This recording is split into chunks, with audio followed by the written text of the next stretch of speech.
Welcome back to Culture, Part 3. In this part of our lesson, we are going to look at the barrel model of culture, which I mentioned previously in this playlist or series of lessons on culture.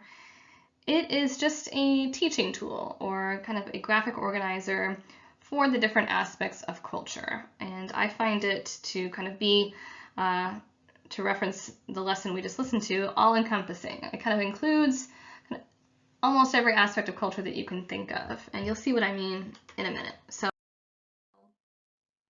if we were going to stand in the classroom and kind of break out into a brainstorm or list of all the different aspects of culture we can think of, we might come up with a list like this, like how we get our food, housing, our belief systems, items we use or artifacts, marriage practices, rites of passage like birth, puberty, death, marriage, coming of age, languages, art, music, and many more. So this is quite a long, messy list, and the barrel model kind of helps us organize it. So here it is, and you can see here that in the green area where it says environment, that's at the bottom, it's kind of outside of culture, but also interacting with every other aspect of culture. From there, we go to infrastructure at the bottom, social structure in the middle, and superstructure at the top. So this is just a visual. You don't have to organize it this way. There are other ways to look at culture. Some of them start with the worldview and beliefs at the top. Some of them start with knowledge and superstructure to begin with, and then how everything is affected by that. So it kind of looks like a bottom-up model, and it's not supposed to be like that. It's not supposed to be political either. But it's just a way of organizing all of these topics, okay? So culture has many different elements which are integrated to form a system. And as you can see in this diagram, there's little arrows pointing to each aspect. And this is what we often come across in anthropology, is how these different layers of culture are interacting with each other. Elements can change in order to adjust this system to different circumstances. So let's say something happens in the environment where a society is living, and that affects their mode of subsistence or the economic base. Well, that might in turn affect other areas of the culture as well. So if one element changes, many other elements may change as well. So by now, you should realize that culture includes many different things, and we can call these different things aspects, elements, dimensions, etc. And it is hard for us to keep all of them organized, especially when we begin to describe different world cultures. Where do we even start? So to make it easier, as I've said, we organize into a barrel model. And you'll see, if you're taking my cultural anthropology classes, as we go through our different cultures, I kind of base the lesson in this pattern. And I start with infrastructure. Well, I start with environment and language, and then move on to the other aspects. And I often will cover the religion of a society last, after we've kind of set up the context for the rest of the society. And that just helps me stay organized as well. Okay, as I said, the barrel model breaks elements or characteristics of culture into 3 sections. These sections are infrastructure, social structure, and superstructure. And these are important to know not only for this lesson, but for when you write your midterm and final in this class, you will be needing to describe the culture you choose in each of these 3 different categories. So the infrastructure of your culture, the social structure of your culture, and the superstructure of your culture. That makes it easier for me to read, easier for you to research your facts, and easier for me to grade as well. So this graph of the barrel model illustrates that all aspects of a culture are integrated and influenced by outside factors such as environment, climate, and natural resources. Another thing that's not in this diagram actually is other cultures. So that's a whole other thing to think about. So infrastructure is how a society meets its basic needs, including its basic biological needs. So as I mentioned in the previous part of this broader lesson, is that everybody is hungry, everybody needs food, but how you eat depends on your culture, or what you eat depends on your culture. So food, shelter, economic resources, physical materials, and even reproduction. So even the aspects of an environment and the aspects of cultural practices that influence how many children a woman will have, or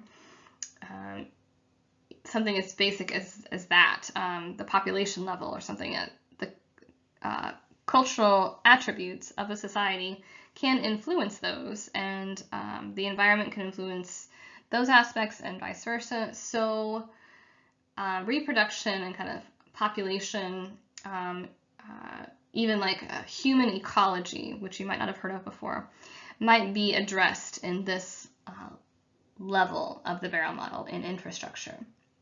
And you can see in the graphic how closely infrastructure is tied to the environment. So the way people get their food is going to depend on the environment they're in.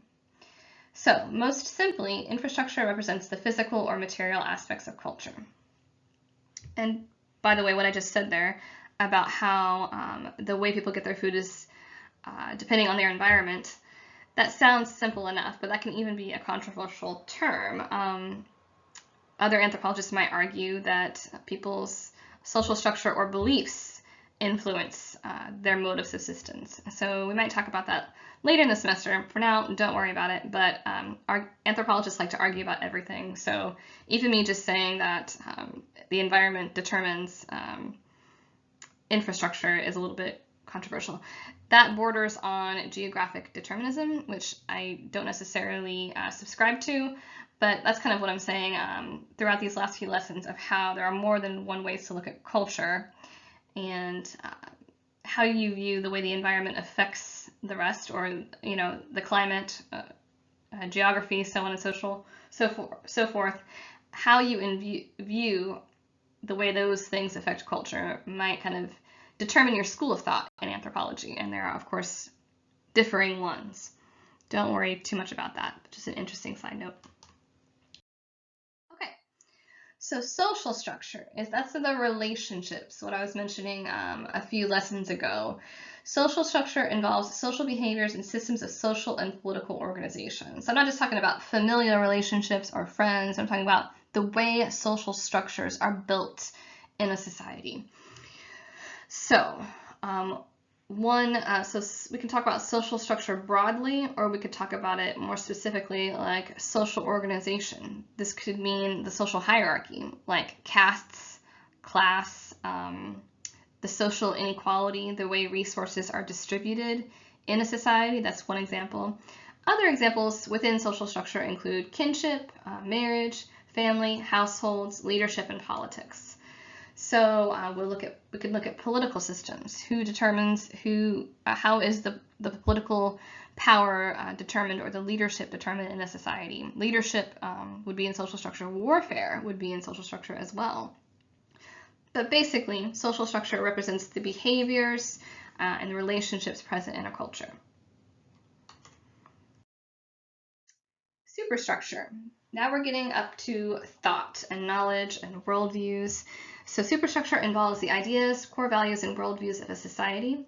It includes the arts, expressive arts, expression, music, religion, rituals, and ceremonies.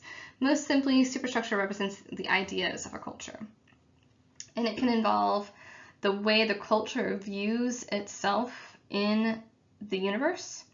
That's often called cosmology. So if you believe, if your culture believes that there's a heaven above and hell below, that's a cosmology, and it's placing you and your society and your culture within the universe and orienting it somewhere in space and time. That's an example of superstructure as well. Okay, so here are some of the topics we're going to cover in this class, and you can see how they kind of fit it well into the barrel model, and that makes it easy to organize. So we've got infrastructure, which includes subsistence, economy, diet, shelter, materials. Social structure, which includes kinship, marriage and residence patterns, families, social organization or social stratification, political organization, and then superstructure, which includes religious beliefs, religious practitioners, like the religious leaders in a society, and ceremonies. So this is a great slide to highlight and come back to when you start thinking about writing your midterm or final. This is a great outline. You don't have to include all of these things. Sometimes it's going to depend on the culture we study.